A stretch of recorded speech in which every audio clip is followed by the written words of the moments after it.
বক্তব্য রাখবেন। মাননীয় অধ্যক্ষ মহোদয়, প্রতিবাদ অনেক রকম হয়। এখানে 5 বার 7 বার 8 বারের বিধায়করাও আছেন।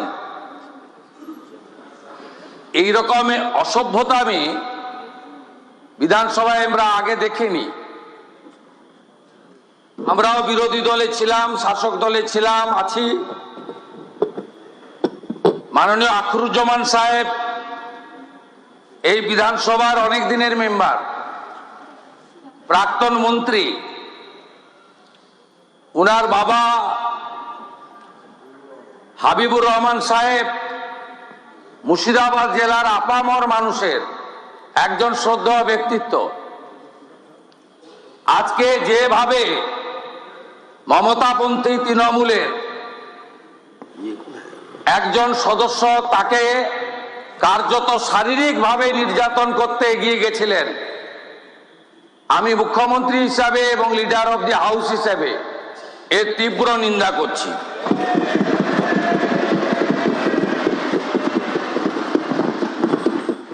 মুখ্যমন্ত্রী শুভেন্দু অধিকারী তীব্র নিন্দা করলেন এই ঘটনার, এবং কিছুক্ষণ আগেই আপনারা দেখলেন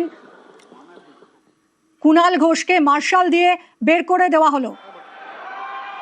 নজিরবিহীন ছবি। পালাবদলের পর বিধানসভায় এই ছবি দেখা যায়নি এর আগে। বিধানসভায় হই হট্টগোল।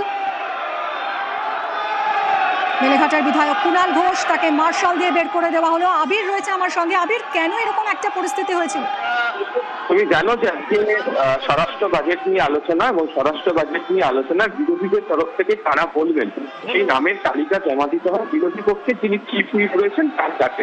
এক্ষেত্রে বিরোধী পক্ষে একাধিক রাজনৈতিক দল থাকলেও বিরোধী পক্ষে চিফ হুইপ হিসেবে রয়েছেন হচ্ছে আখরুজ্জামান।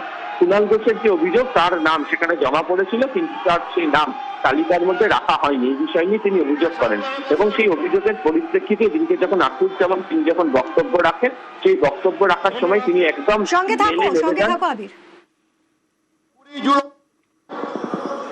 এই মহতী স্বজনের আমাদের হাউস অব দি লিডার মুখ্যমন্ত্রী 1993 সালে 21শে জুলাই কলকাতা রাজপথে গুলি চালানোরকে কেন্দ্র করে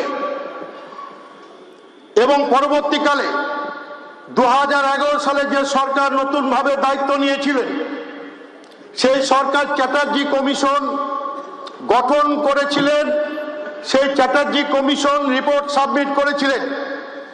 তৎকালীন মুখ্যমন্ত্রী সেই রিপোর্ট হাউসে বা সদনে প্রকাশ করার সাহস দেখাননি। এই মুখ্যমন্ত্রী হাউসে সঠিক তথ্য উদ্ঘাটন করার জন্য ওনাকে আন্তরিক ধন্যবাদ এবং কৃতজ্ঞতা জ্ঞাপন করি। তার কারণ 1993 সালে যার নেতৃত্বে আন্দোলন সংগঠিত হয়েছিল এবং যার নেতৃত্বে আন্দোলন সংগঠিত হওয়ার কারণে তরতাজা 13টা প্রাণ কলকাতার রাজপথে লুটিয়ে পড়েছিল।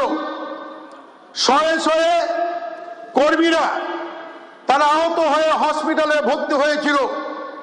সেই আন্দোলন এখন বিভিন্ন জায়গায় দেখছি no voter, no identity, no vote, এই ইস্যু কিন্তু প্রকাশ্যে আসছে।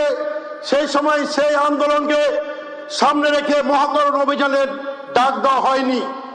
সেই সময় মহাকরণ অভিযানের যে ডাক দেওয়া হয়েছিল, বামফ্রন্ট সরকারের ব্যর্থতা, মুখ্যমন্ত্রী পদত্যাগের দাবিকে সামনে রেখে মহাকরণ অবরোধের ডাক দেওয়া হয়েছিল। পরবর্তীকালে no voter, no identity card issue করে বাংলার মানুষের 13 জন তাজা যুবকের রক্তের উপর ভর করে 2011 সালে বাংলার সিংহাসনে বসার পরে উনি যে চ্যাটার্জি কমিশন গঠন করেছিলেন, সেই চ্যাটার্জি কমিশনের তথ্য কিন্তু উনি প্রকাশ্যে আনতে পারেননি। কেন? মানুষের মনে প্রশ্ন দেখা দিয়েছে। ডাক দিয়েছেন নেত্রী, সেই সময় স্বরাষ্ট্র সচিব যার নেতৃত্বে সেদিন গুলি চালানো হয়েছিল।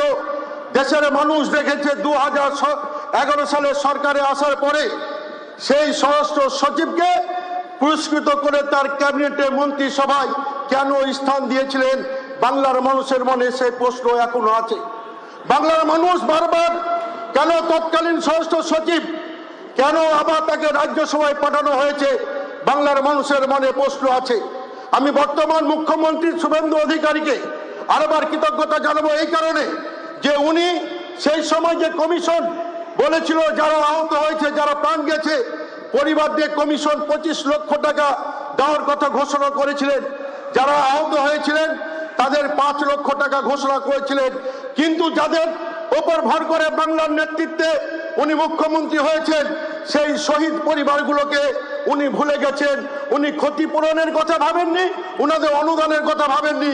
মুখ্যমন্ত্রী বলেছেন সেই পরিবারগুলো অনুদান চাইলে উনি মুখ্যমন্ত্রীর ত্রাণ তহবিল থেকে দিবেন।